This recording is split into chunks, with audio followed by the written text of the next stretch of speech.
Olá, pessoal, sejam bem-vindos a mais um FuCast. Gostaria de convidar a todos a assistir esse episódio, que está incrível, com o promotor de justiça aqui do município de Vitória, Dr. Marcelo Lemos, que vai ser entrevistado por duas das nossas alunas do curso de Direito. Esse é um projeto desenvolvido na disciplina de Direito Ambiental do curso de Direito, em que os alunos vão fazer uma série de entrevistas com personalidades e autoridades que trabalham com o direito ambiental e consideram essa pauta tão relevante. Gostaria de convidar vocês a assistir todo o episódio. Temos certeza que as discussões serão riquíssimas e que vocês vão gostar bastante. Vem participar com a gente.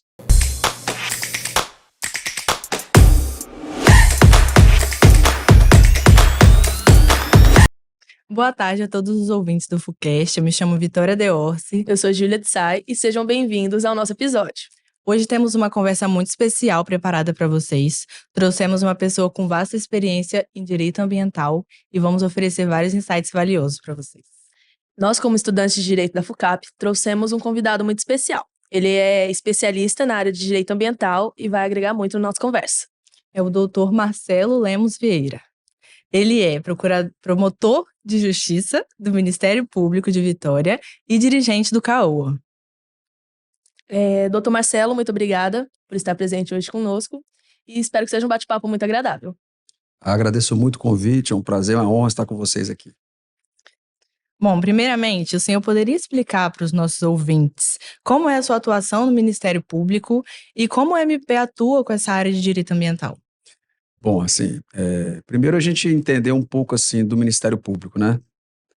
O que vem a ser o Ministério Público, né?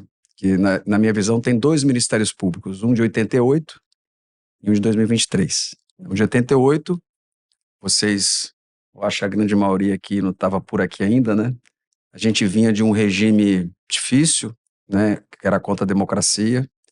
E as políticas públicas, nós tínhamos dificuldade muito grande de implementação de política pública e de debate, de diálogo, né? Com a sociedade em virtude do regime, que era o regime de censura.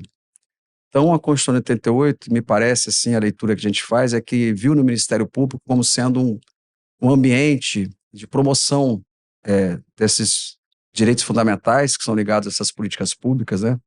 Defesa da saúde, da educação, do idoso, da infância, né? De todos os vulneráveis, né? E veio também, para nossa surpresa, pela primeira vez, um artigo específico tratando da proteção ambiental com um direito, num primeiro momento, difuso, e depois com a construção jurisprudencial já sendo considerado um direito fundamental.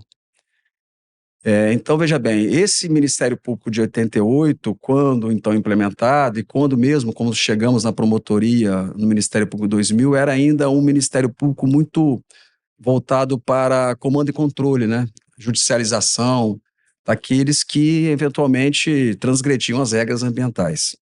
Com o passar do tempo, essa atuação permanece, claro, de comando e controle, né? Nós temos esse poder de fiscalização, mas mais importante que isso, nós começamos a perceber que a sociedade de agora recente, da última década, é uma sociedade, e a gente pode ver aqui por vocês estarem aqui, né? É uma outra sociedade, é uma outra, em virtude do distanciamento que foi se dando daquele regime de censura e a implementação da democracia, do Estado democrático, e na abertura para o debate, e as pessoas poderem dialogar e construir a sua própria consciência, me parece que o Ministério Público passou a ter um papel mais de um indutor de política pública, mais como um palco de debate, de poder abrir espaço para que essa comunidade que está surgindo e que está aí de prontidão para poder tomar seu lugar, né? Tomar seu lugar como sendo o grande protagonista da efetivação dos direitos fundamentais.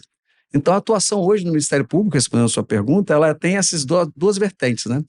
Quando a gente tem um ambiente de diálogo, de possibilidade de trazer a sociedade para o debate e construir a solução da política pública, para mim é a maior satisfação que eu tenho, porque eu vejo que é o papel que eu estou exercendo, não de representação, porque essa representação me parece também discutível, né? Na verdade, a gente galga o cargo através de um concurso público. A gente não é escolhido, né, como é escolhido os outros representantes, né, seja do executivo, seja do legislativo. Então, essa representação hoje ela tem que ser revista, tem que ser revisitada.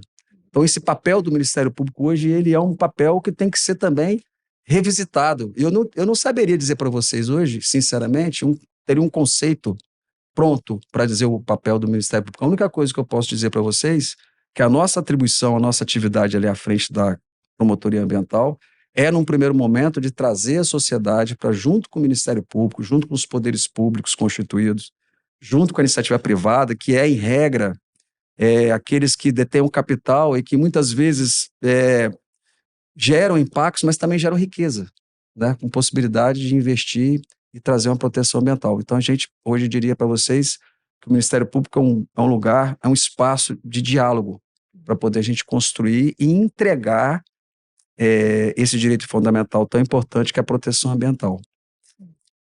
Incrível. Sabemos também que o senhor é dirigente do CAOA. Isso. Como que o senhor explicaria o que é o CAOA para os nossos ouvintes e como que ele atua?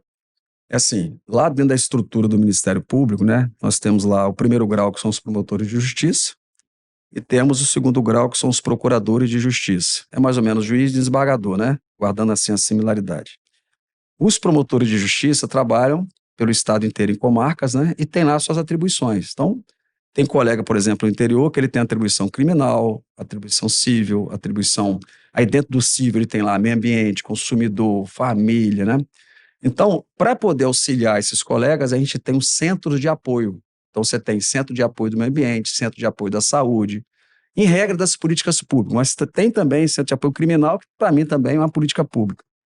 Então, o que é o CAOA? É um centro onde você tem, como a matéria ambiental é transdisciplinar, nós temos um centro que é habitado por servidores, lotado por servidores de várias áreas, tem biologia, tem engenharia mecânica, engenharia agrônoma, tem agora com a questão dos animais, muito legal, a gente está tentando trazer veterinário, para poder justamente dar apoio ao trabalho dos promotores nas suas comarcas. Eu mesmo sou promotor de Vitória e sou dirigente de centro. Então eu dou apoio para mim mesmo, né? Falo comigo mesmo. Então, assim, quando eu tenho uma demanda lá que eu não consigo resolver com a minha assessoria, que é um pouco técnica, que foge um pouco, às vezes, do mundo jurídico, a gente encaminha para o CAOA, eu faço um encaminhamento, e lá os técnicos, né? Tem geógrafo, né? E eles então me emitem uma análise técnica, né, do entendimento do Ministério Público naquela matéria, e a gente dá encaminhamento, mais ou menos isso. Além disso, claro, aí só para poder complementar a pergunta, esse é um trabalho reativo. Nós temos um trabalho propositivo. Nós montamos um observatório, vocês estão lá desde já convidados a conhecer, muito interessante, advindo de um termo de compromisso ambiental com a Vale ArcelorMittal. A ArcelorMittal entrou com a parte de software e uma empresa que montou uma plataforma, e a Vale com a estrutura física. Ficou bonito assim, igual de vocês aqui. E a gente tem lá, a ideia é a gente pegar os dados ambientais dos órgãos públicos e privados, por exemplo, os dados da CESAM, né? Dados, por exemplo, de estação de tratamento. Se você olhar lá o site da CESAM, é muito difícil a leitura. Então, a ideia é você pegar aquele dado, trabalhar o dado, já vir com aquele dado pronto para o promotor de justiça tomar a decisão, se aquela estação de tratamento está de acordo com a legislação, se não está, e também facilitar o visual. Então, a gente tem a leitura técnica e também tem um visual através de BI, através de quadros comparativos, através de cores, né? Para você poder ter uma visualidade, um visual melhor. E também nesse observatório a gente tem hoje, é bom que vocês saibam, até interessante, talvez a FUCAP trabalhar, a gente tem plataformas hoje no Brasil, uma chama Mapa Biomas e a outra chama Brasil Mais. São plataformas que você consegue enxergar, dependendo do tempo, dependendo do local, com a distância até de 3 metros, e tem um Big Brother, uma vigilância da nossa floresta, né, da questão que envolve principalmente o desmatamento ambiental. Então, lá no observatório também eu consigo acessar essas plataformas e fazer uma vigilância mais apropriada daquelas áreas que eventualmente estão sofrendo a degradação ambiental através de alertas, e eles são instantâneos, é naquele momento que está acontecendo. E isso, há um tempo atrás, que vocês também ainda eram pequenininhas, você sabe como é que fazia isso? Fazia isso através de voo, né? Você tinha uma aeronave, ela vinha fotografando, depois você montava uma carta para poder observar através de fotografia se houve ou não houve degradação com comparativo. Só que isso aí às vezes demorava, tinha um delay de 2, 3 anos, de um voo para outro, né? Sim. Então, quando você ia tomar providências, você já tinha perdido. E agora não, agora por satélite você consegue, evidentemente, a gente não consegue ainda resolver tudo no momento que a gente gostaria, mas a ideia é essa, né? É que no momento que você estiver lá desmatando, o infrator, ou pelo menos o proprietário, porque nem sempre é o proprietário, mas o proprietário receber por WhatsApp já uma autuação de que ele está ali degradando o meio ambiente. E aí eu falo especificamente em relação à floresta, que é mais fácil vocês imaginarem, mas pode ser, por exemplo, um crime contra a fauna, uma pesca irregular, pode ser uma uso ou ocupação no irregular do solo, pode ser algo envolvendo mudança climática, uma variante ali que esteja sendo desobedecida. Então a gente consegue hoje, pela tecnologia, né, a gente está buscando fazer com que a nossa reação e a proteção seja mais rápida e eficiente. É mais ou menos isso que a gente faz no CAU. Só esse pouquinho de coisa. Só esse pouquinho, né? Doutor Marcelo, esse observatório fica no Parque Botânico da Vale? Não, o observatório fica lá na Promotoria de Justiça de Vitória. Eu achei incrível, inclusive o convite eu aceito. Já estão convidados. Vou gostar de ir.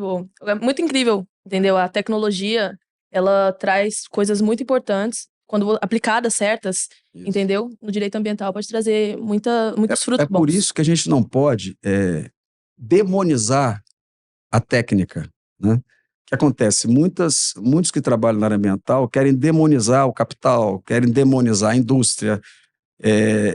Isso não funciona bem, porque tudo isso que nós estamos fazendo aqui, a possibilidade de gravar, de falar, tudo isso aqui é aço, né? Tudo isso aqui vem de mineração. Sim. A verdade é que nós temos que fazer agora é tentar mudar a racionalidade, né? A gente tentar fazer com que isso tudo continue existindo, mas de uma forma sustentável, né? Que haja um compliance, haja um comportamento de que, a partir do momento que você gera um microfone, esse microfone ele tem que durar uma quantidade X de anos, e para você trocar esse microfone, você vai ter que justificar por que você está trocando esse microfone. Mais ou menos com iPhone, tá? Nada de trocar iPhone todo ano. Não pode. Sim. Vamos falar a marca, né? Vamos tocar o telefone celular. Porque cada vez que você deixa de observar essa conduta básica, você está tendo que produzir um novo equipamento. Aí sim, esse novo equipamento é um avanço nos recursos naturais, aí você vai retirar do planeta o que ele já não pode mais dar. Então a gente precisa ter também essa mudança de compreensão, e aí a importância da tecnologia. Ou seja, a tecnologia é algo que, se utilizar de forma correta, de forma com um olhar ambiental, um olhar verde, que a gente costuma dizer, né, a gente consegue adequar a atividade econômica à proteção ambiental. Certo. Aproveitando esse gancho, a gente te acompanha pelas redes sociais e a gente viu que na semana... Vamos seguindo. Sim. Na semana passada ou retrasada, o senhor estava no Parque Botânico da Vale, no Supressor Sustentável. Isso. Você poderia falar um pouquinho mais sobre ele, explicar como funciona, o intuito? Eu fui surpreendido, assim, porque eles estavam fazendo aquilo ali, como é algo assim que, como eu diria assim, tudo que é estudo, né, científico, assim, eu acho que você tem que ficar testando ali, né, Popper, né, ficar testando ali até que dá certo, né.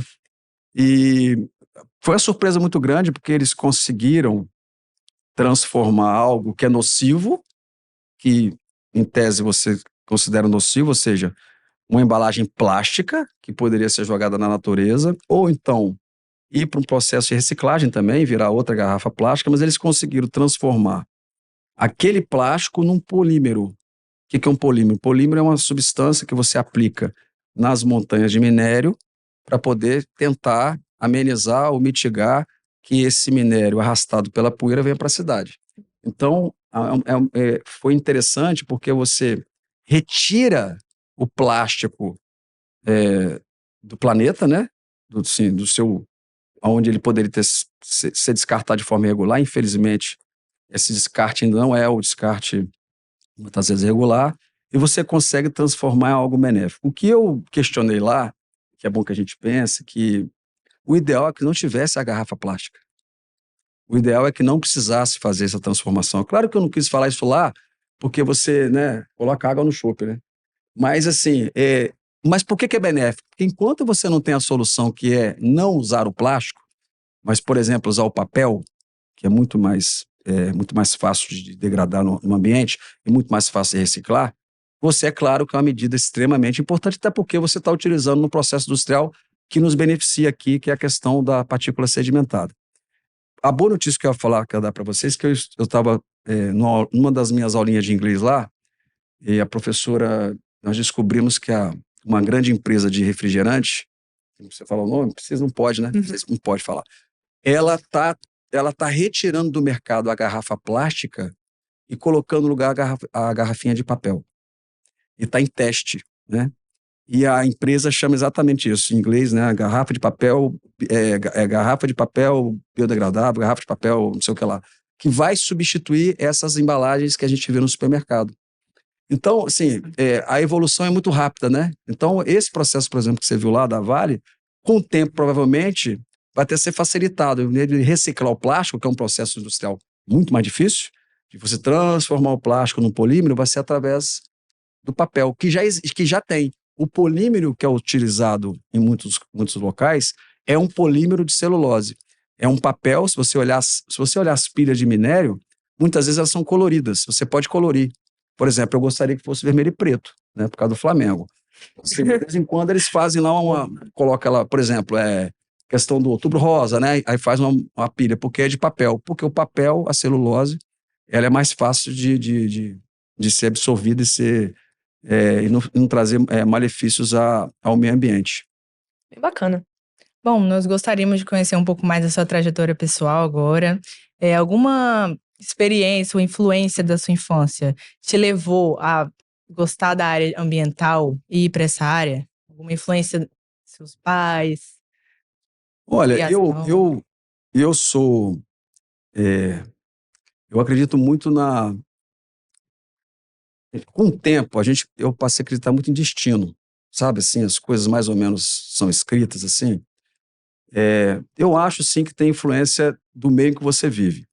Se você nascer, hoje talvez menos, porque está todo mundo sendo muito afetado, mas se você nascer numa família industrial ou numa família em que você trabalha com produção e com riqueza, há uma possibilidade muito grande de você não dar tanta importância a uma proteção ambiental. Às vezes, muito pelo contrário, de você ter um negacionismo. Porque infelizmente, ainda existem aqueles que não acreditam muito, por exemplo, nas mudanças climáticas. Né? Ainda existe o lucro pelo lucro. Acredito, sim, existe uma origem. Assim, eu sou filho de bancário, fui bancário, então eu participava nessa época aí de Direta Já, de 84. Se vocês buscarem lá, né? Tem que falar assim, né? Se vocês buscarem lá no Google, eu participei de um momento de redemocratização do país. Então tinha o pessoal que a gente pintava o rosto, a gente ia para a rua, para poder a gente realmente ter um país onde você tivesse uma menor desigualdade, né? Um menor número de pobreza. Então eu acho que quando você trabalha nessa defesa desses direitos ali fundamentais, foi muito natural a minha migração para também defender um outro direito fundamental, que é o direito ambiental. Então tem um pouquinho de origem. E eu acho que também tem um pouquinho de tempo e de época, assim. Se você pegar todas as revoluções da sociedade em prol do meio ambiente, as mais significativas, são de 68 para cá. Foi o ano que eu nasci. Então eu acho que tem um pouco dessa coisa também sabe, de conspirar a favor.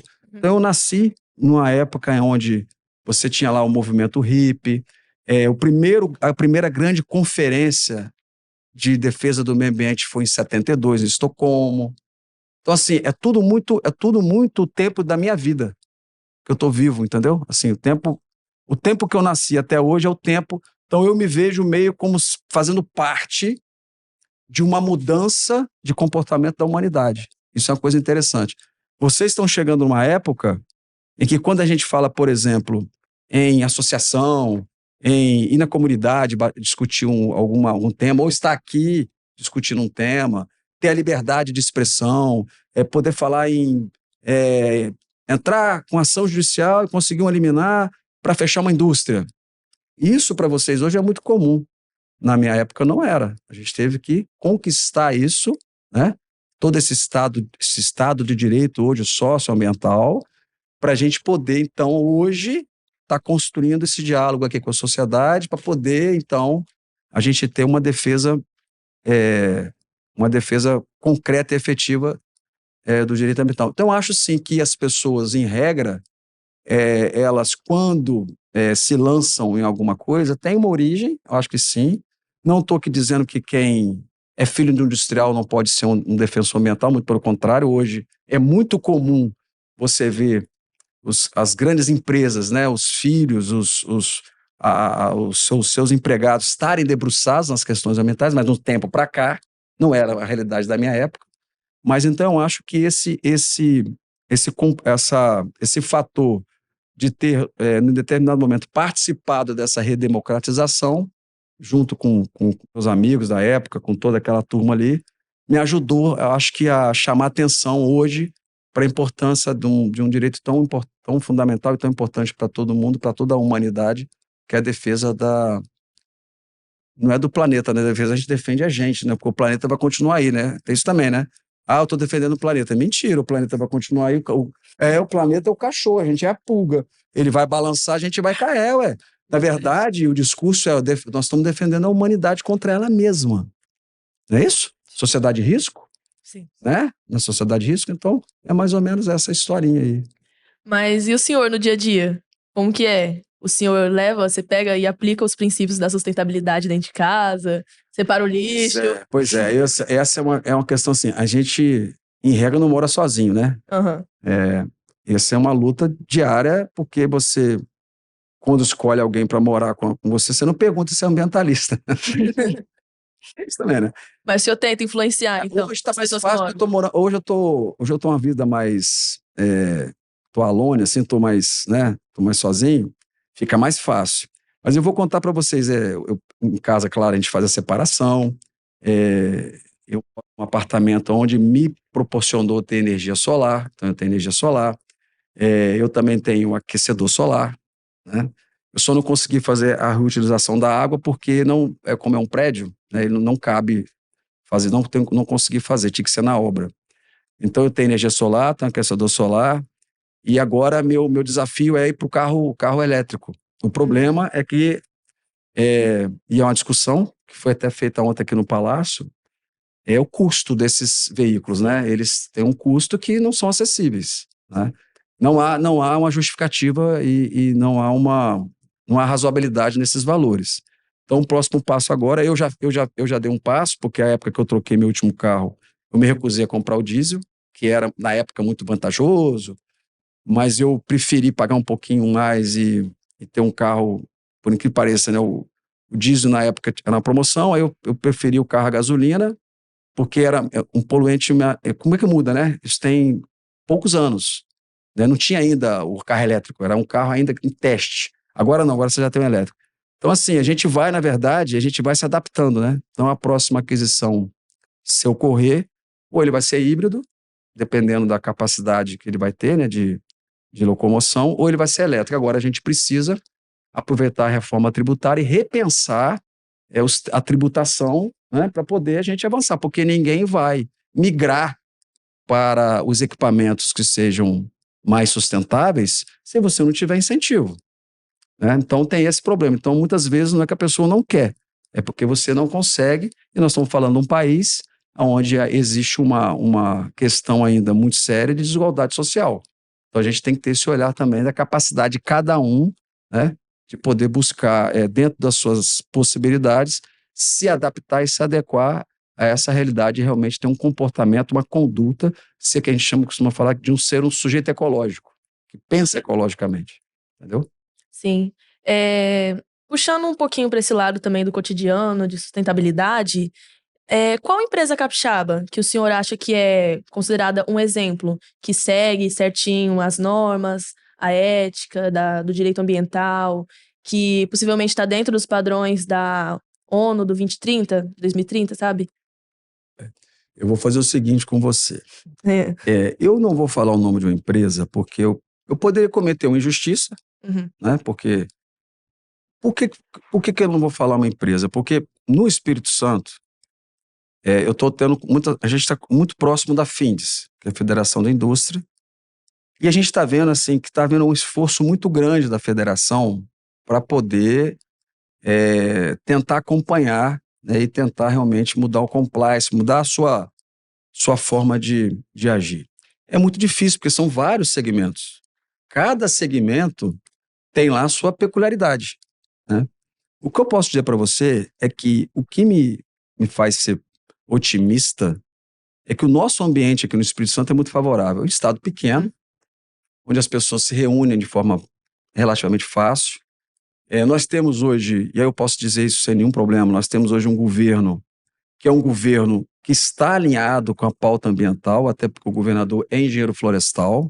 Então, você percebe que existe uma sensibilidade do governo em estar aderindo, vamos dizer assim, a essa consciência e também a implementar projetos que sejam projetos sustentáveis. Nós temos no Espírito Santo um projeto antigo, que é o Reflorestar, que é exemplo para o Brasil e para o mundo. Nós temos todas as bacias hidrográficas com plano de bacia, nós temos todos os planos. Nós, no Ministério Público, estamos organizando para trabalhar por bacia, trabalhar regional e não trabalhar mais por comarca. Então, estou falando isso tudo para você porque não adianta apontar só uma empresa porque ela não faz nada sozinha, né? Tem que ser toda uma ambiência positiva.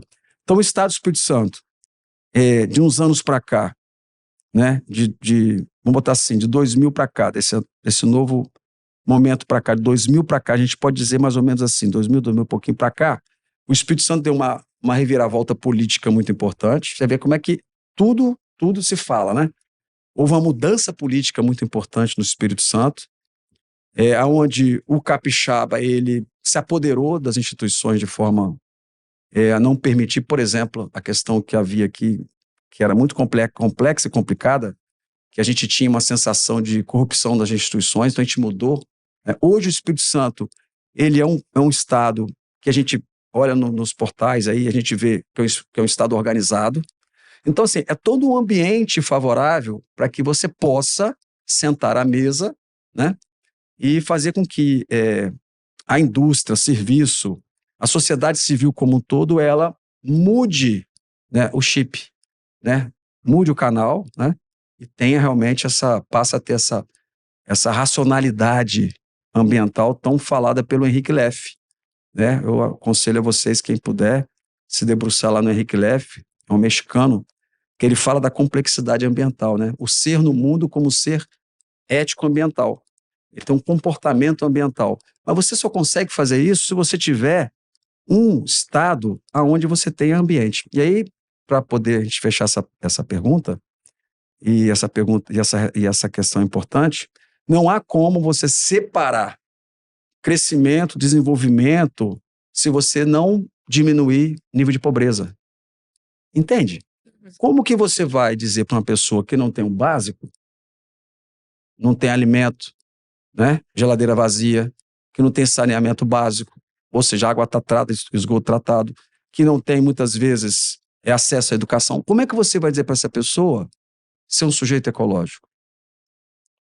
Não é? Então a gente tem um dever de casa aí, como a pauta ambiental é uma pauta que já está para trás, a gente está devendo, a gente está no passivo, então a gente tem que correr para não só avançar na pauta ambiental, mas também diminuir a desigualdade, para as pessoas poderem, numa igualdade de condições, mudar o comportamento. Então eu diria isso, não é uma empresa, mas eu acho que o Espírito Santo, dentro do seu complexo, num todo, de indústria, de serviço, tem avançado muito bem, né, tentando, buscando, vamos dizer assim, se adequar a esse novo mundo, a essa nova realidade. Certo. Doutor Marcelo, a gente gostaria de discutir agora um acontecimento recente que impactou o Espírito Santo de certa forma, que foi quando a prefeitura suspendeu a licença dos blocos do centro de Vitória. Impactou o estado inteiro. Nossa Senhora! Bom, e chamou nossa atenção, porque o MP notificou a prefeitura. Euzinho. Foi o senhor. Aí a gente gostaria de entender. Eu confesso. A gente Claro. gostaria de entender quais fundamentos que o senhor utilizou, Adorei essa pergunta. o que vinha acontecendo nos anos passados que, né, Assim, influenciaram. isso é legal, essa pergunta é legal, porque é bom a gente... Não foi a melhor forma de resolver, nunca é, né? É igual você chegar em casa e o filho, ou a filha, ou a esposa, sei lá, ou a mãe, você ter vamos dizer assim, não concordar com alguma coisa, você ter que resolver de uma forma um pouco mais dura, né? Não é a melhor forma de resolver as coisas, eu confesso a você. Mas ali no centro, aí eu preciso contextualizar para vocês, o centro da cidade, é interessante o centro da cidade, é um local extremamente frágil do ponto de vista da sociedade. Porque ali, a grande maioria das pessoas que residem ali são pessoas mais idosas. Assim, é um lugar peculiar, né? São pessoas mais idosas. E mesmo aqueles que não são idosos, me parece assim que preferem estar por ali, pelo menos nos momentos de descanso, como sendo um refúgio mesmo, sabe? Eu quero ficar ali no meu cantinho, é um lugar ali que eu, né? E o centro, assim, de alguns anos para cá, vinha tendo muitos problemas, porque a prefeitura, o poder público, numa vontade justa de revitalizar o centro, eh, estava vinha promovendo alguns eventos de fechamento de rua, aí tinha algumas festas que fechavam as ruas, e a sociedade, a comunidade já vinha rejeitando aquilo, até que nós conseguimos, junto num debate muito democrático, sem precisar de uma notificação recomendatória, a gente conseguiu convencer a prefeitura, não era nem essa gestão, era a anterior, de não realizar aquelas festas ali, porque as pessoas ali eram pessoas que elas não suportavam, né? Eram pessoas mais vulneráveis, não suportavam aqueles impactos ali. Mas você tinha que revitalizar. E só que revitalizar um bairro ou um local não é só fazendo festa, né? Você tem que promover a cultura. Você sabe que o centro de Vitória ali tem prédios públicos e privados, culturais, assim, com história. Então, assim, promover revitalização não necessariamente através de festa, né? Você pode fazer através de eventos culturais que não produzam aqueles impactos que produz, por exemplo, uma festa de carnaval.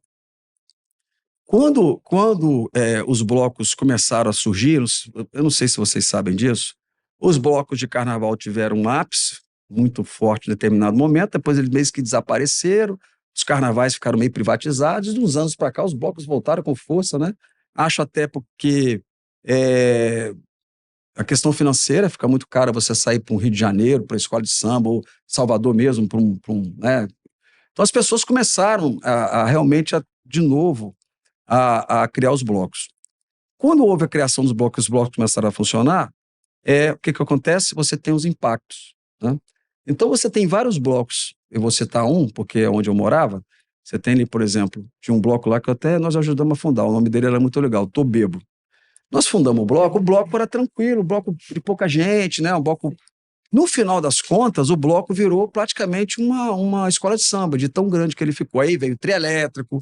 Resumindo, o bloco foi proibido. O bloco foi proibido, era Gente da Penha aqui. Sim. E proibiram, por que proibiu? Porque a sociedade, ela não conseguia absorver o impacto, entendeu? E claro, foi uma reclamação geral, todo mundo reclamou e tal.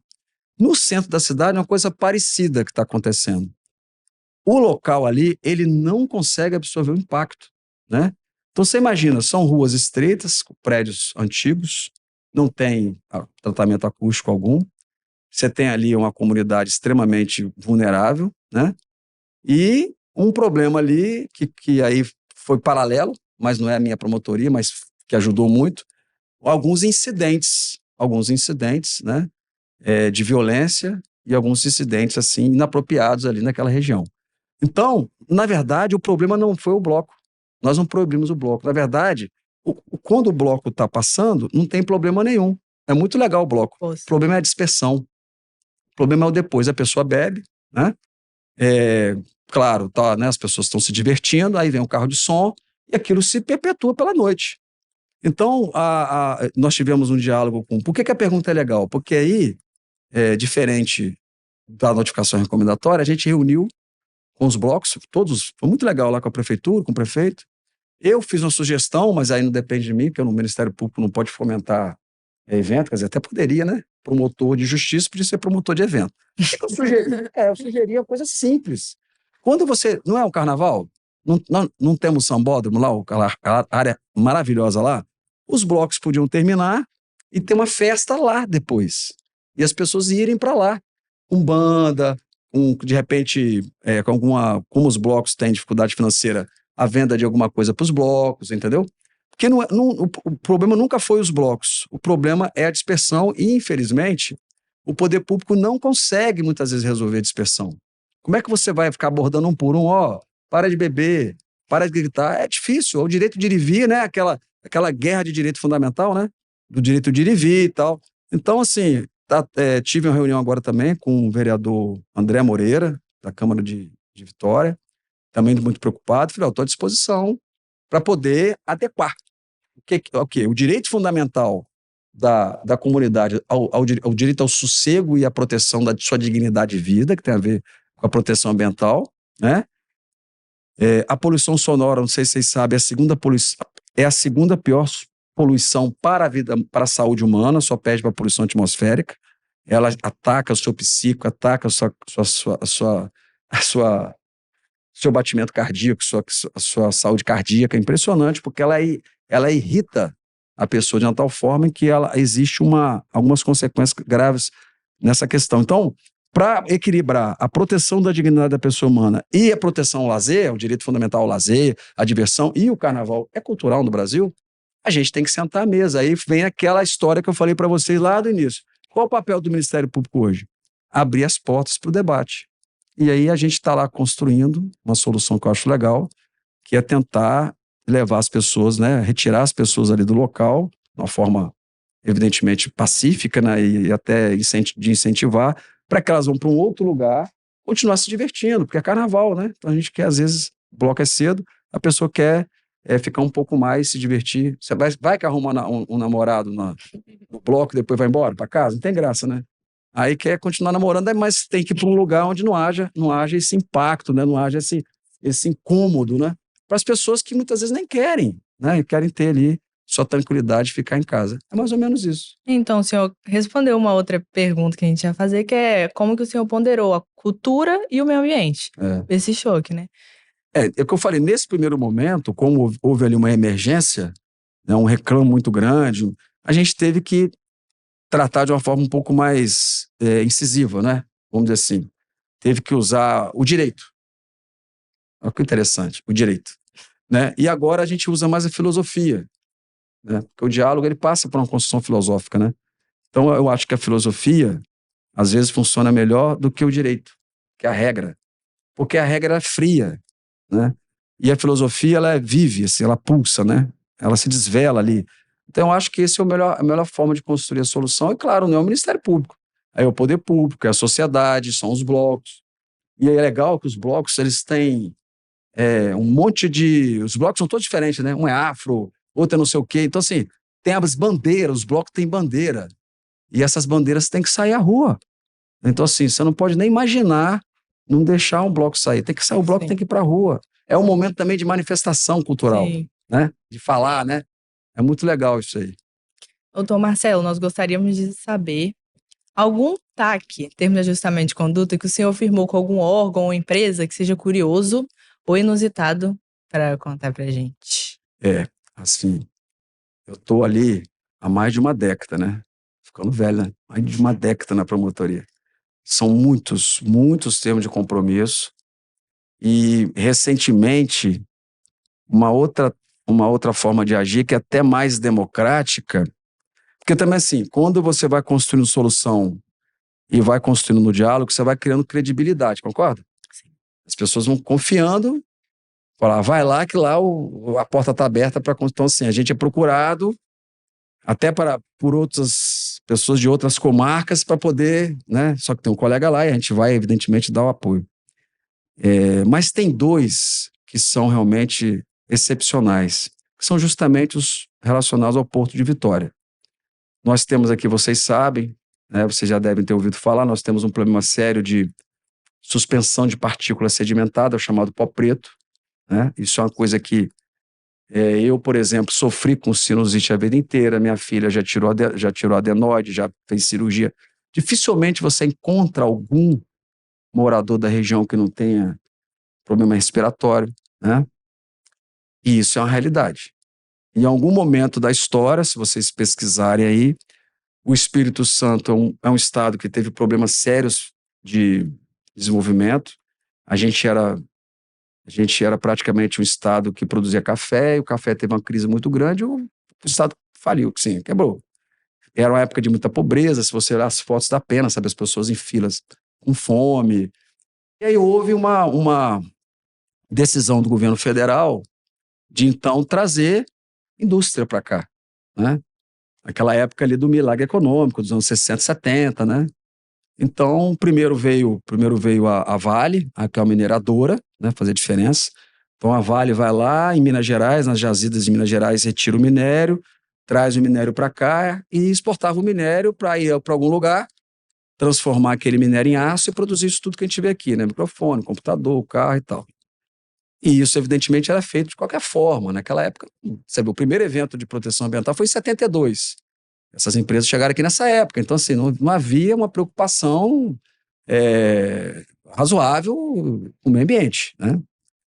E, em seguida, veio a, então, chamada CST, Companhia Siderúrgica Tubarão, que é uma empresa que produz aço. Então, você tem o minério, a CST comprava o minério e já produzia o aço. Então, isso agregava valor. Então, em vez de você só exportar commodities, que é o minério, você está exportando lâmina de aço. Então, o Espírito Santo dá um upgrade. Então, o Estado, ele praticamente, durante muito tempo e até hoje, depende muito dessa atividade. Muito dessa atividade. Só que, venhamos e convenhamos, com atividade extremamente impactante. Para mim, é a pior. Você vai lá na pedra, né? Arranca a pedra, né? Tritura aquele trem ali, transforma numa outra coisa que é o aço. Quer dizer, todo esse processo, ele vai impactar, né? Então, quando a gente entrou aqui na promotoria, claro, eu já conhecia, que eu sou daqui, nasci no bairro de Santo Antônio, no dia de Santo Antônio, vim morar em Jardim da Penha, e conhecia a história, falei, não, a gente precisa resolver isso. E aí, num esforço muito grande com o poder público estadual, e aí vocês vão ter, eu tive um spoiler aqui que vocês vão entrevistar o governador Paulo Artung na próxima. Então, eu vou dar a deixa para vocês e para ele, que na gestão dele enquanto governador, ele também já meio que irritado com isso, porque isso traz para a gente, poder público, um desconforto muito grande, porque é o tempo todo a crítica em cima disso, e com razão, né? Então, o que é que nós fizemos? Nós chamamos as empresas, né, e dissemos assim, olha, ou vocês se adequam, ou não vai ter mais condições desse jeito de a gente continuar com a produção no nível que está, né? Porque nós vamos ter que dar um jeito de resolver isso. E aí nós tivemos uma felicidade muito grande de conseguir trazer para cá a CETESB, que é a Companhia de São Paulo, de Saneamento de São Paulo, que trata também de questão de controle de qualidade do ar. Entra também lá no site que vocês vão ver que teve até uma novela de uma determinada emissora que tratava de poluição atmosférica numa cidade chamada Cubatão. Cubatão. Cubatão, as pessoas andavam de máscara, de tanta poluição em virtude de mineração. Então a CETESB, essa companhia, conseguiu resolver essa questão. E nós conseguimos trazer a CETESB e as empresas, então, já sensibilizadas com o problema, e aí a gente tem que reconhecer que, infelizmente, o desastre que aconteceu ali em Mariana e Foz do Linhares, né? O Doce, de 2015, favoreceu no sentido de pressionar realmente que houvesse uma agilidade no sentido de buscar a solução. E aí, com o diagnóstico feito pela CETESB, que entrou nas empresas, fez todo um diagnóstico, são mais de quase 200 metas a ser atingidas, né? Nós já estamos no penúltimo ano para entregar os termos de compromisso. Esses termos foram assinados com as empresas, elas se comprometendo a combater as chamadas emissões difusas, aquelas emissões que fogem ao processo de produção, que não necessariamente são pelos filtros, porque filtro elas têm. O problema é uma correia que estava aberta, é determinado processo que ali que não estava compartilhado, não estava com domos, né? Então, essas empresas aí, depois de um debate muito difícil, não foi fácil, repito, com a presença do governador Paulo Artung e na época do diretor-presidente do IEMA, o Aladim. Aladim fez mágica, né? O Aladim da lâmpada maravilhosa. A gente conseguiu, junto com a nossa procuradora-geral da época, a doutora Elda, a gente conseguiu sentar à mesa com essas empresas e firmar um dos maiores taxes, no fundo, um dos maiores taxes do mundo, em relação à mineração e a combate à suspensão de poeira. Então, são valores que chegam a investimentos a 4, 6, 5 bilhões. Também estão convidados a conhecer lá as empresas. É só ver com a professora ali, a gente vai lá para vocês verem o que está sendo feito lá. É importante vocês verem o que está sendo feito lá. E agora a gente tem uma dificuldade grande, que é medir, né? Nós temos uma rede de monitoramento, e ela é ainda analógica. A gente está tentando implementar uma rede de monitoramento digitalizada. O que é isso? É você pegar um app, né? Você pegar o app aqui, sabe vulnerabilidade da praia? Pode, tem próprio, impróprio, sabe? Sim. A gente fazer com o controle de qualidade do ar, né? A digitalizada, você, por exemplo, chegar aqui na região da FUCAP aqui, até legal isso, né? É motivo de pesquisa. E você vê, será que hoje que nós estamos dentro dos padrões?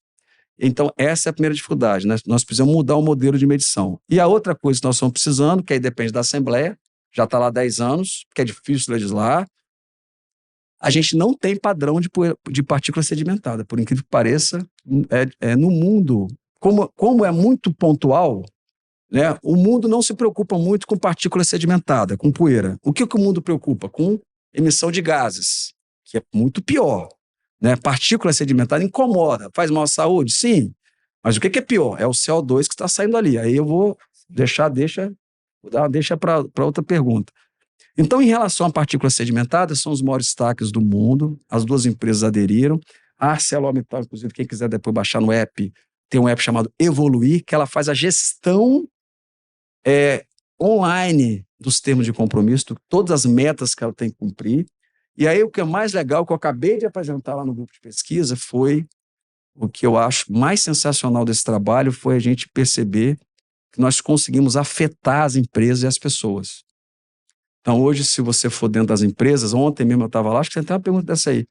Eles estão, assim, a fundo, querendo realmente transformar e contribuir para a cidade nas questões ambientais, como, por exemplo, a recuperação de Restinga, que é um trabalho que eles estão fazendo junto com a ONG Refúgios e com a Prefeitura de Vitória, com base num termo de compromisso, um outro, que é o terceiro, que eu também acho que é excepcional, que é toda a recuperação daquele cantinho de Camburi.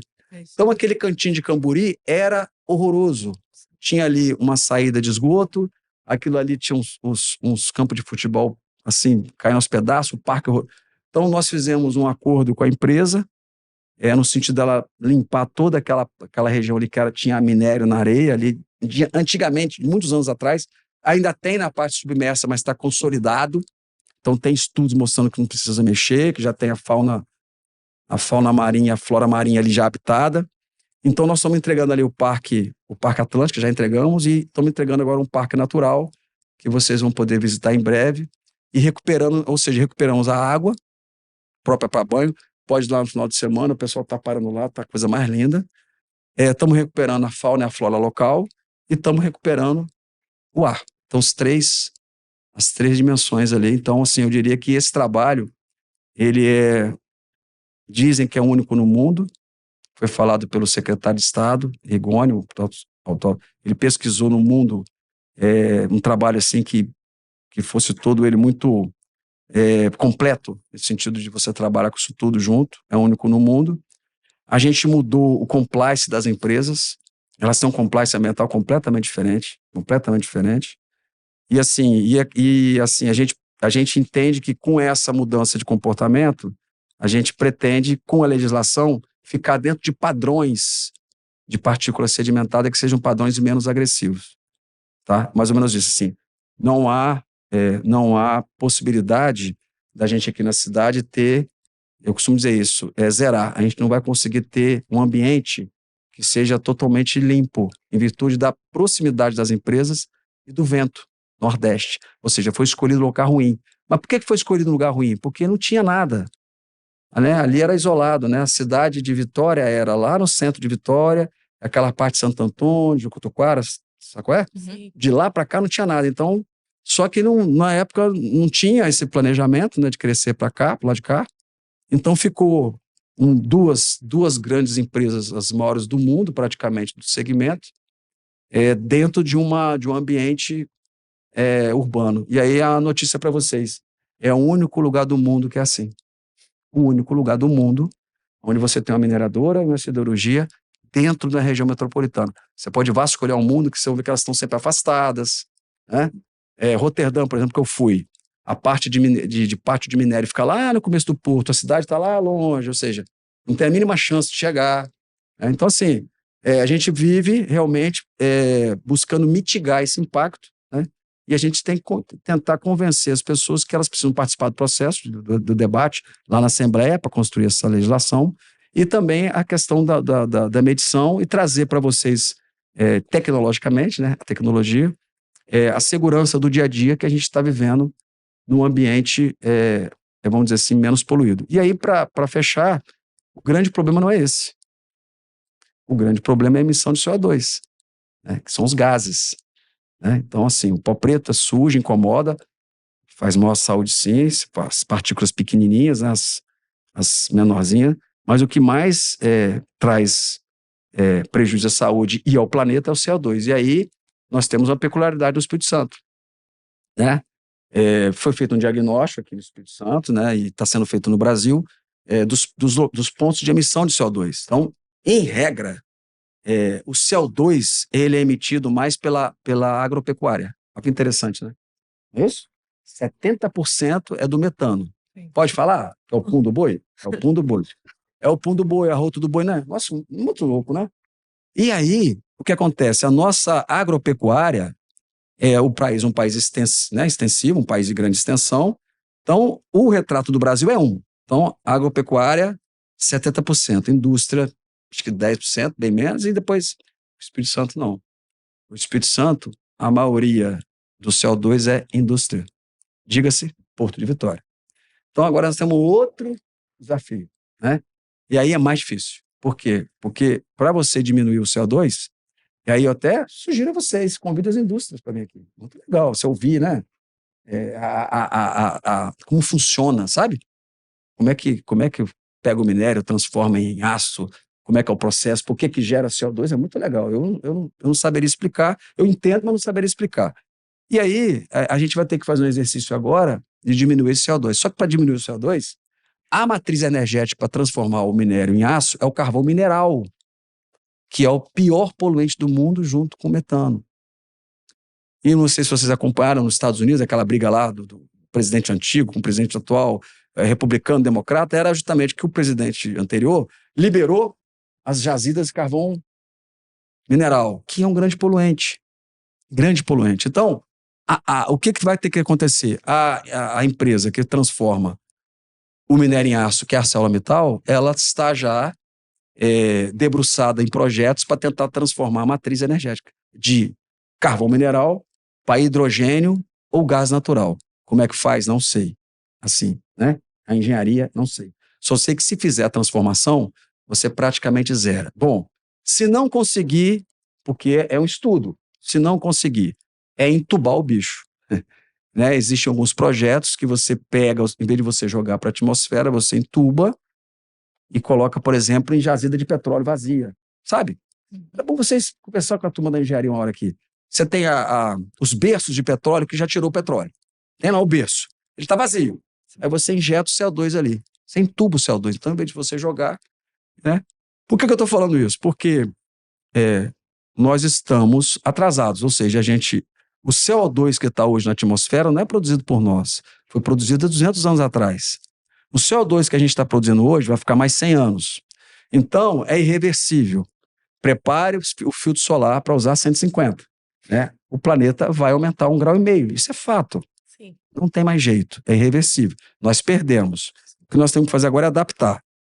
Como é que não faz? Como é que faz para não subir 4 graus? É diminuir o CO2. E aí tem um projeto que é muito louco. Esse aí eu queria ver funcionar. É o aspirador de pó.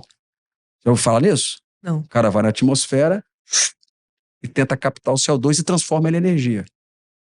Então, assim, A humanidade, ela se reinventa.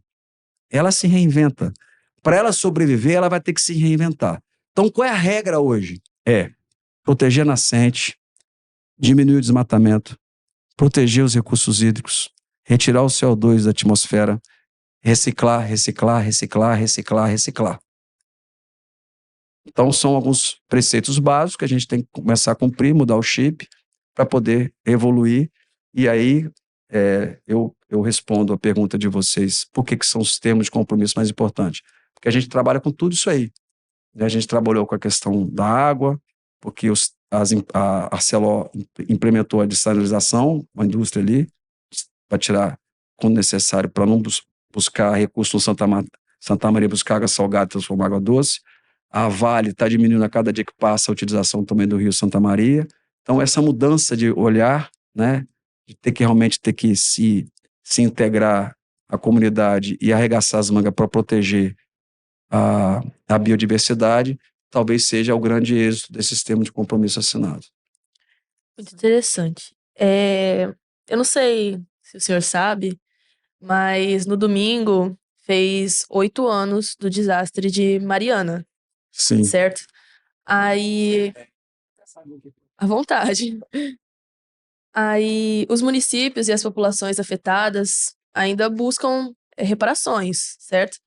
Eu queria saber como que está funcionando as atuações do MP frente às tratativas com as empresas e os governos federais e estaduais.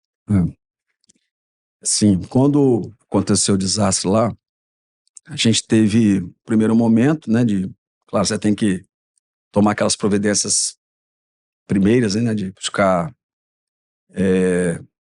mitigar os impactos. Se vocês fizeram a pesquisa, vocês vão ver que o Ministério Público, tanto de Minas, quanto do Espírito Santo, quanto federal, a gente teve uma atuação muito importante para poder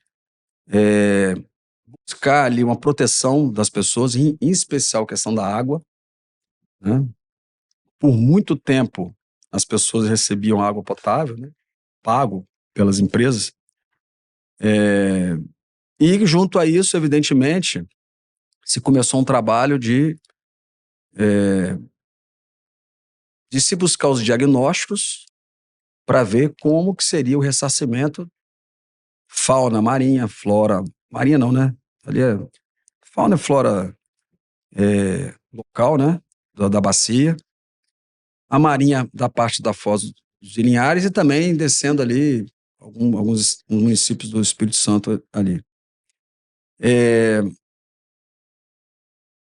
Alguns avanços ocorreram, outros não. Muitos recursos já foram implementados em estações de tratamento em Colatina, Linhares. Muitos estudos já foram feitos, mas ainda não foi concretizado essa compensação como deveria, né? Claro, algumas pessoas individualmente foram ressarcidas, né? E ainda existe a busca por um certo número de pessoas desse ressarcimento, mas as questões que envolvem a proteção ambiental ainda estão muito pendentes, e em especial as compensações. É uma questão que envolve 3 entes, né? Sim, 2 estados e a União. E envolvem vários órgãos, ministérios públicos, defensorias, a AGU, né? A gente tem um grupo de trabalho que só faz isso. Temos uma colega, a doutora Elane, que está à frente disso. A gente fez mais de 400 reuniões. É uma coisa impressionante a quantidade de trabalho que é realizado ali. Mas existe uma dificuldade muito grande de se pactuar, né? Agora, a última providência que eles tomaram foi ingressar com mais uma ação judicial, tentando separar o que é Espírito Santo e o que é Minas Gerais, para poder ter uma facilidade maior em aplicar, mas não foi, a ação não, me parece que vai liminar, não teve êxito, porque está prevento lá no juizado, na Justiça Federal de Minas Gerais.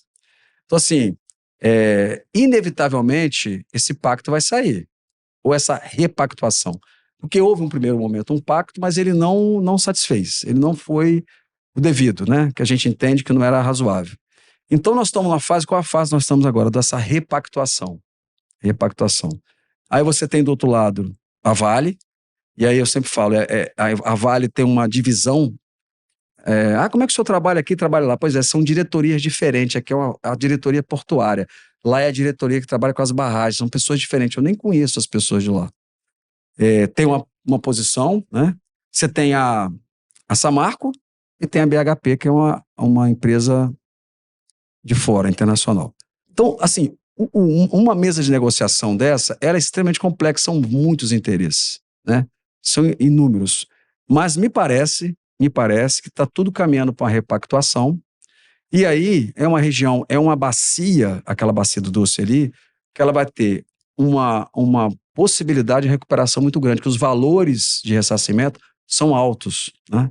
Volta aí de 20 bilhões, 15 bilhões. Então, eu acho que está faltando realmente bater o martelo, mas está tudo caminhando para que a gente tenha essa repactuação. Diferente, por exemplo, de Brumadinho, onde você só tinha o estado de Minas Gerais. Então lá você tinha menos gente conversando, né? É mais ou menos assim, né? E aqui é uma turma grande, então assim, é realmente difícil caminhar. E a extensão do dano, né? Quase 600 quilômetros de dano. E aí são as variantes mais terríveis, as variantes mais desafiadoras possíveis. Por exemplo, qualidade da água, que até hoje existem estudos apontando que a qualidade da água não é boa, tanto da parte do rio quanto da parte lá da foz, né? Então, assim, ainda é uma questão sensível que me parece que não tem jeito, tem que sentar à mesa mesmo e ir a cada dia construindo, a cada dia avançando. A Procuradoria-Geral do Estado, os governadores se reúnem, sabe? E me parece inevitável em breve a gente ter aí uma boa notícia no sentido de ter realmente esses valores, né, empregados onde tem que ser empregado, que é ali na bacia. Só para enriquecer nosso debate, né, que eu vi no site do MP uma notícia recente de que os ministérios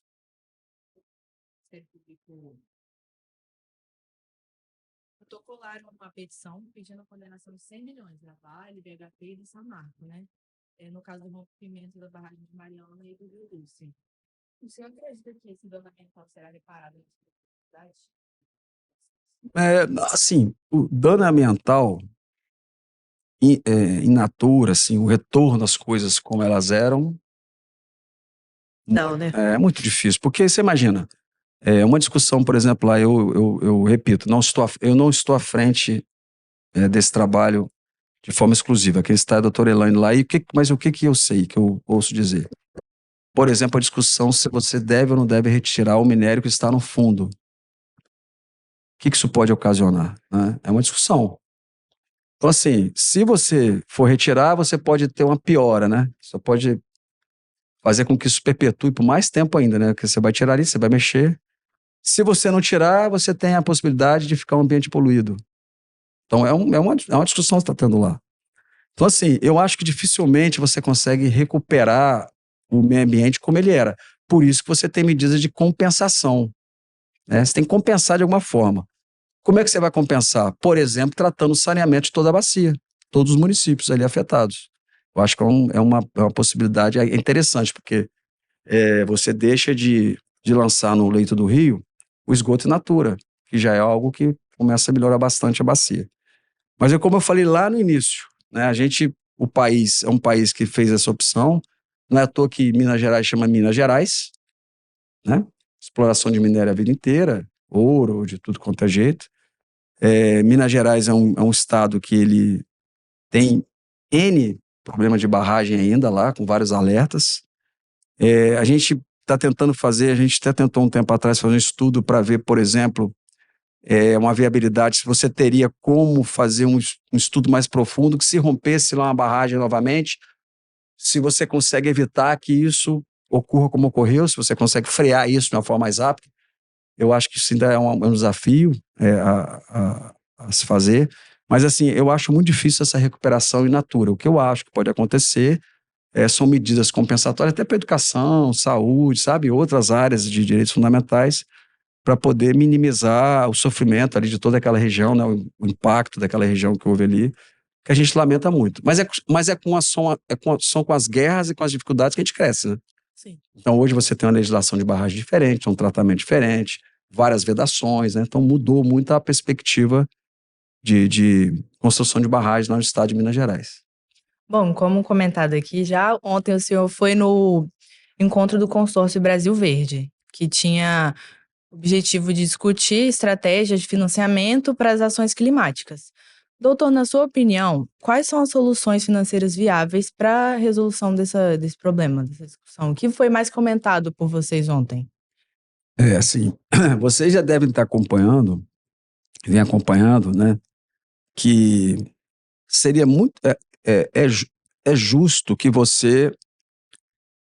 aqueles que se beneficiaram durante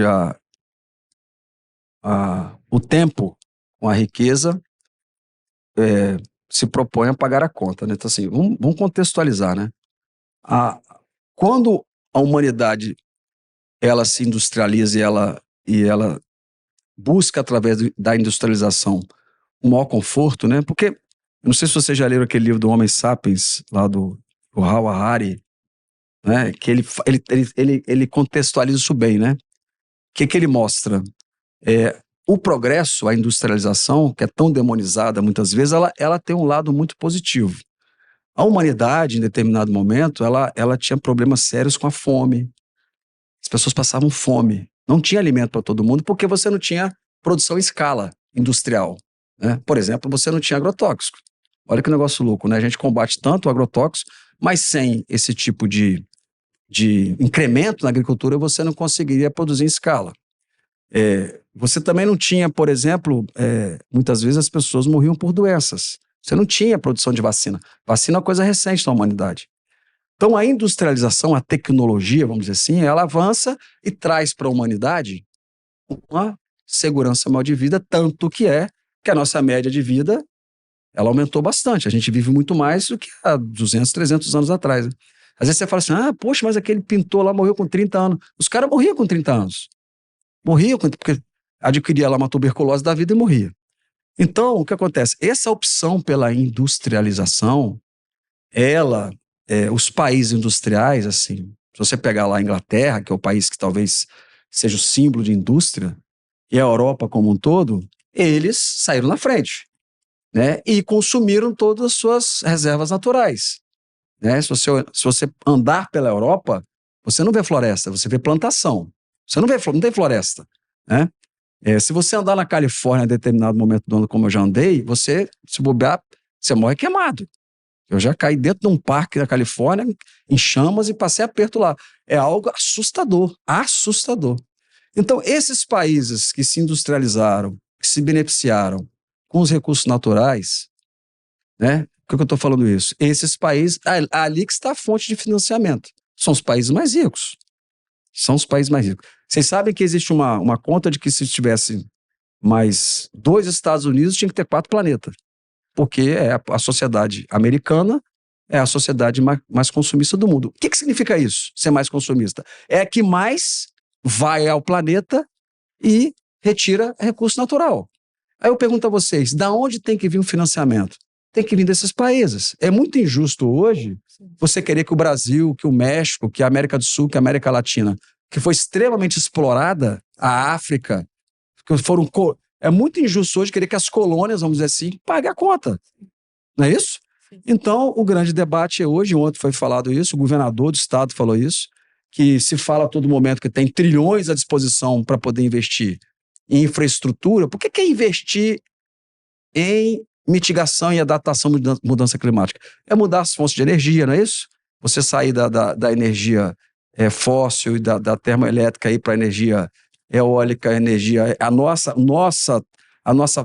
situação é que é mais fácil, porque a gente já tem hidrelétrica, por mais que ela tenha impactos ambientais, ela é mais limpa, né? A gente tem a questão do álcool. Mas, assim, quem é que tem que investir nos países para mudar essa matriz? Por exemplo, subsidiar a compra de carro elétrico, subsidiar saneamento básico, subsidiar combate a desmatamento, subsidiar a proteção de nascente. Então, o que foi debatido ontem, da onde vem esse dinheiro, da onde tem que vir esse dinheiro? Por isso que tem a COP, que estaremos lá, né? Nós estaremos lá do dia 29 ao dia 5 de dezembro, nós estaremos lá, porque o grande embate no mundo hoje não é o que fazer. Todo mundo sabe o que tem que fazer. É quem vai pagar a conta. São os acordos. não é isso? Quais são os projetos que vão ser beneficiados. Então, no Brasil, por exemplo, existem vários e vários projetos que já estão sendo tocados com dinheiro internacional, o Fundo do Clima lá na Amazônia, para combater o desmatamento. Então, assim, isso é muito falado, inclusive, pelo presidente da República, né? Cadê os 100 bilhões por ano que foi acordado em Paris? Então, gente, a questão é simples. Também tem um livro do Bill Gates, que ele fala da questão climática.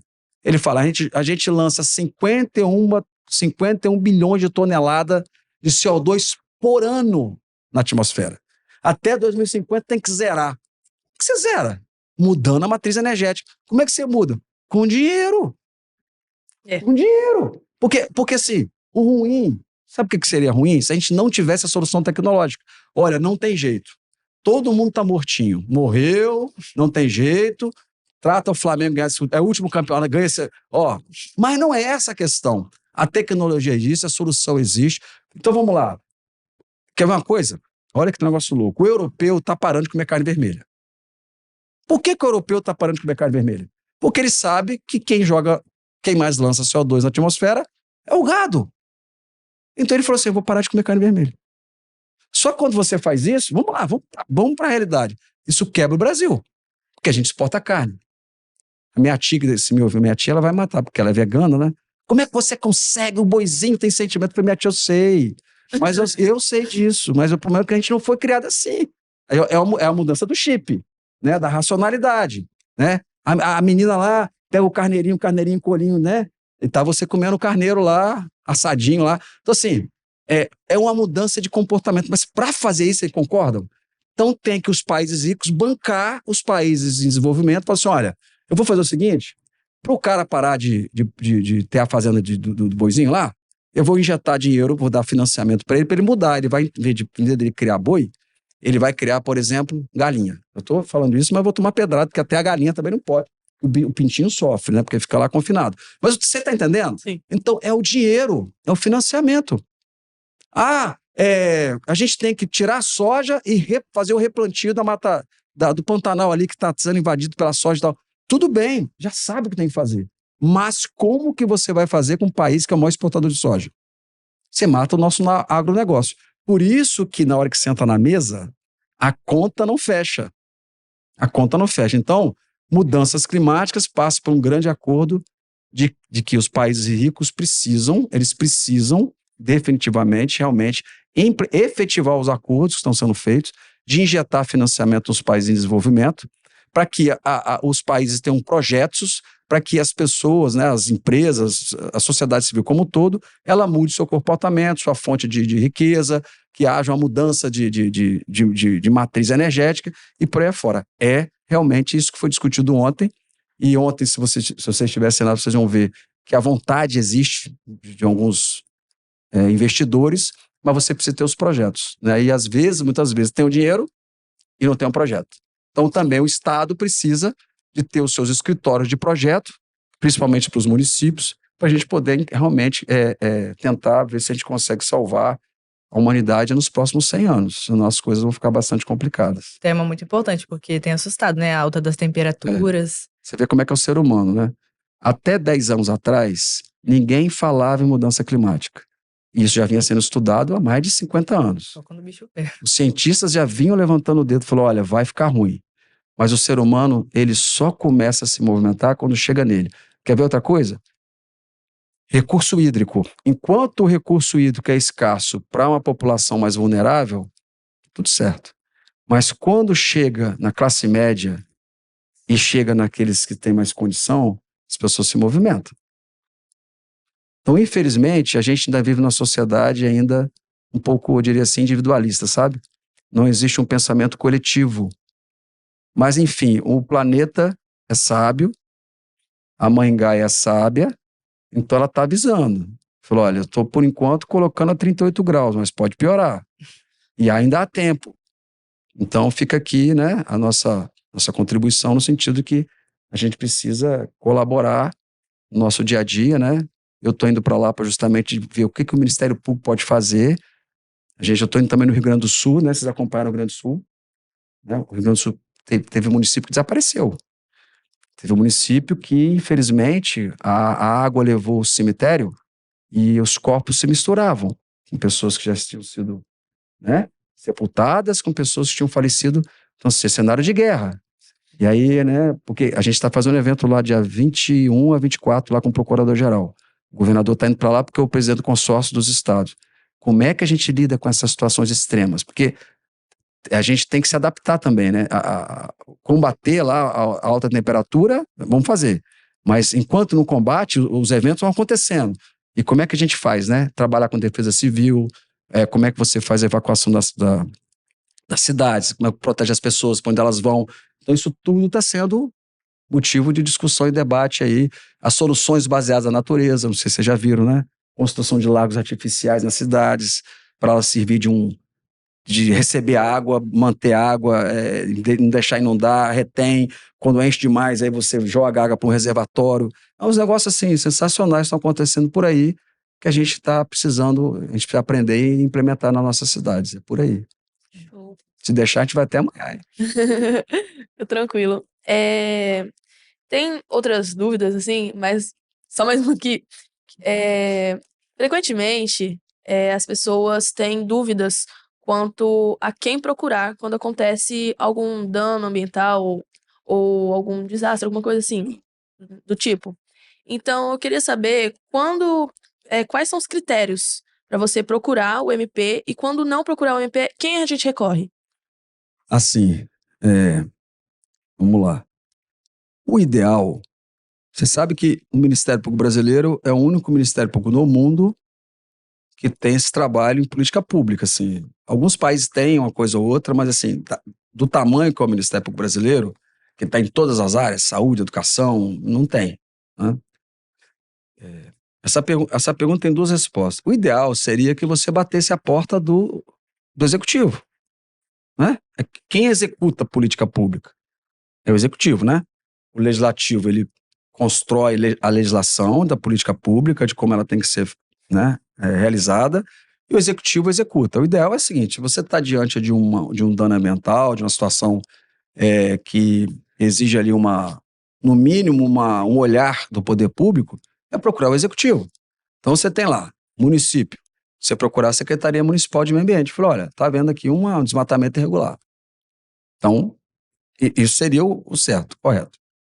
Ah, mas eu não vou procurar porque o município lá, a Secretaria Municipal de Meio Ambiente, ela não tem efetividade. Aí começam os problemas que eu acho da nossa república, né?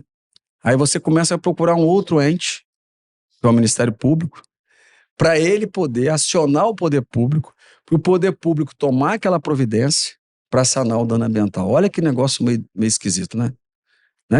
Então assim, mas é assim que funciona. Então, infelizmente, ainda o Estado brasileiro e o sistema, que é o SISNAMA, que é o Sistema Ambiental de Proteção Ambiental, que você tem a União, Estado e Município, ele ainda não funciona como deveria fazer. Então, o que eu sugiro às pessoas? Se está diante de um dano ambiental, de uma situação, né, que você está vendo ali uma poluição da água, uma poluição, ou então um desmatamento irregular, ou maus tratos aos animais, se você estiver no município, onde você vê que o município responde, por exemplo, Vitória responde muito bem. Vitória tem uma Secretaria Municipal de Meio Ambiente muito boa, de muitos anos, né? Que ela é bem estruturada, responde muito bem. Procura o município. Se você vê que não tem resposta, procura o Ministério Público, né? Nós temos um site, temos a ouvidoria, cada comarca tem uma promotoria, e ali tem um promotor que trabalha com a questão ambiental. Então, assim, esses são os caminhos, né? E tem a Polícia Militar Ambiental. Se você está diante de uma situação, talvez, de maior perigo à vida de uma pessoa, de um determinado animal ali, e tiver um batalhão da Polícia Militar Ambiental, também pode procurar a Polícia Militar Ambiental, que é um dos maiores, vamos dizer assim, uns entes, maiores parceiros que a gente tem, né? E aí tem o Instituto Estadual de Meio Ambiente, nós temos a AGEA, que é a Agência de Água, né? Então, assim, tem um número bastante razoável de órgãos públicos que podem ajudar. E tem as ONGs, né? Você tem algumas ONGs que também são. Esses dias, por exemplo, um tempo atrás, eu fui acionado pela ONG em defesa dos gatinhos, né? Os gatinhos, tadinho. Tinha uma obra aqui em Vitória, o sujeito estava fechando um pavimento embaixo e dentro do pavimento tinha uma criação de gato. Os gatos estavam lá, né? A família dos gatos, e os gatos estavam arriscados a ser soterrados lá. E aí, menino, pleno domingo, para promotor, secretário, vai todo mundo para a obra e salvamos os gatinhos. Mas eles nem sabiam, não dava para ver os gatos, estavam lá. Eu não sei quem descobriu que tinha um monte de gato lá. Então, assim, a ONG, foi uma ONG que foi acionada, e essa ONG lá de proteção dos gatos lá, que acionou a gente, e nós salvamos o gatinho. É isso, mais ou menos assim que funciona. Bom, Marcelo, a gente queria deixar esse espaço agora para você expor alguma iniciativa, algum projeto que queira divulgar, que a gente ficou sabendo que você está envolvido na criação do aplicativo HidroES, que está relacionado à segurança hídrica. Se você quiser, fica à vontade para falar sobre ele e outros projetos. Tá certo. Bom, gente, a gente tem lá inúmeros projetos, porque como nós trabalhamos, nós saímos, eu costumo dizer, nós estamos saindo, deixando de trabalhar com comarquismo e trabalhando de forma regional. O que é isso? Nós temos coordenações de bacia hidrográfica, tem coordenadores que vão trabalhar com a bacia. Se você olhar a história da humanidade, a humanidade ela se forma, né, nas bacias, não é isso? Então, assim, em regra, aquelas comunidades ali, aqueles municípios, têm muita coisa em comum, né? A imigração, né? A cultura, tudo muito parecido. Então, trabalhar por bacia. Todo um projeto grande que a gente tem é tentar implementar definitivamente, tirar do papel a importância dos comitês de bacia, que é onde que a gente chama de Parlamento das Águas, né?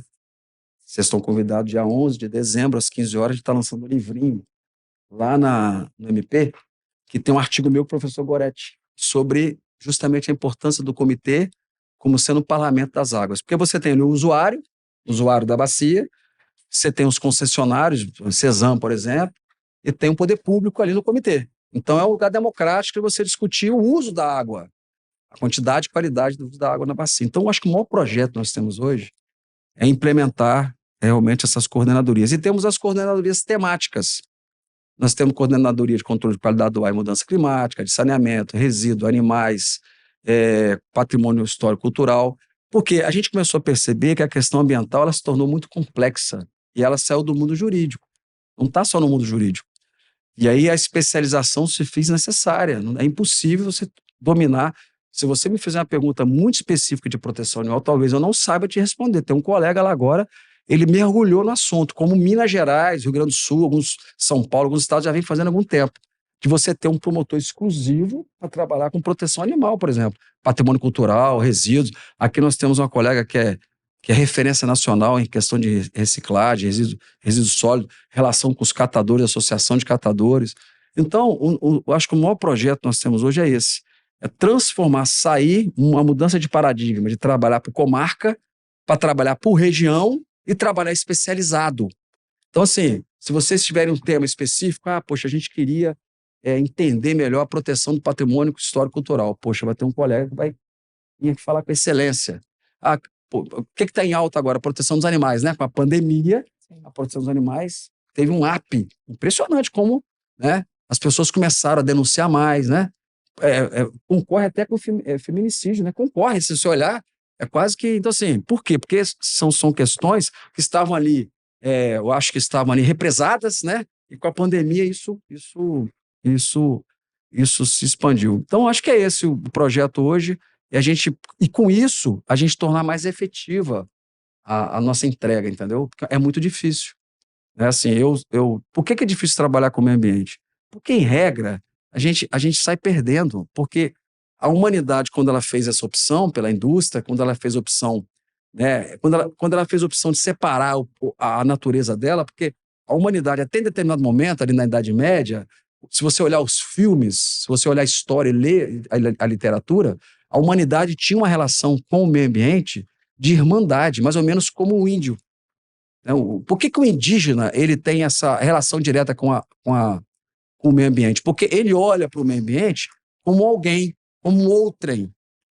Então ele fala assim, como é que eu vou ofender o outro, né? Aí não, o homem ocidental, em especial, ele separou, ele falou, não, olha só, o outrem para mim é só a pessoa. O planeta, a natureza, é algo a ser explorado. Então virou o quê? Algo a ser uma relação sujeito-objeto, né? Ele olha para aquilo ali como algo que pertence a ele, que ele pode explorar, e ele só esqueceu que é onde ele mora. É o habitat dele, né? Então agora, para você fazer essa mudança, ela é muito difícil. Então, trabalhar com a questão ambiental é um desafio porque, em regra, no fundo, você está trabalhando com as pessoas. Não é a proteção do planeta. Eu já falei, gente, tem que trazer psicólogo, divã, né, para botar o sujeito. E aí, só para a gente poder... Você está fechando? É a última pergunta? Tem mais? Acabou? A gente não pode, aí eu faço um apelo a vocês, a gente não pode tratar da questão ambiental como algo ideológico. Isso não pertence à direita e à esquerda. Aonde que já se viu proteção do planeta pertencer a um partido ou pertencer a alguém? Né? Tem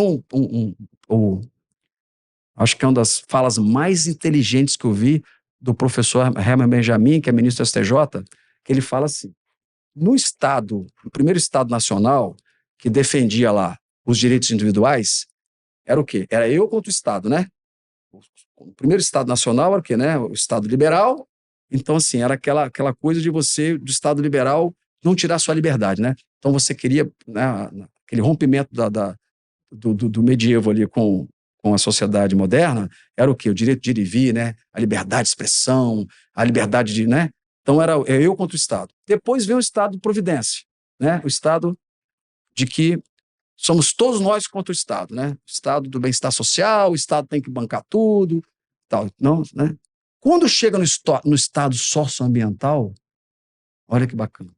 Somos todos nós em defesa do planeta. Acabou, é uma quebra da ética. Não tem mais ninguém contra ninguém.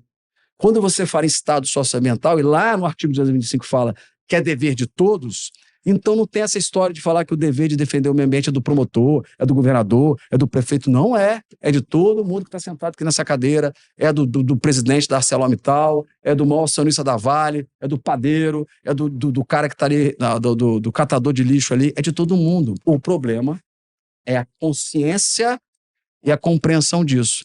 Por isso que eu falo que defesa do meio ambiente não é tratar de legislação ambiental. A legislação ambiental está posta. É trabalhar com o ser humano.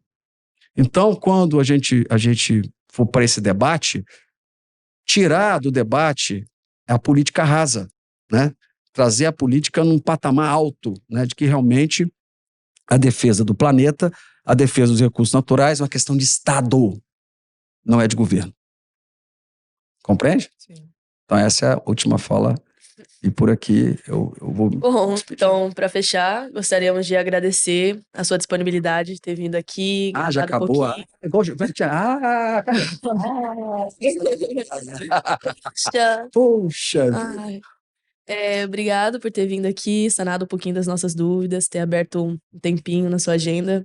E é isso, gostaríamos de agradecer. Eu que agradeço muito.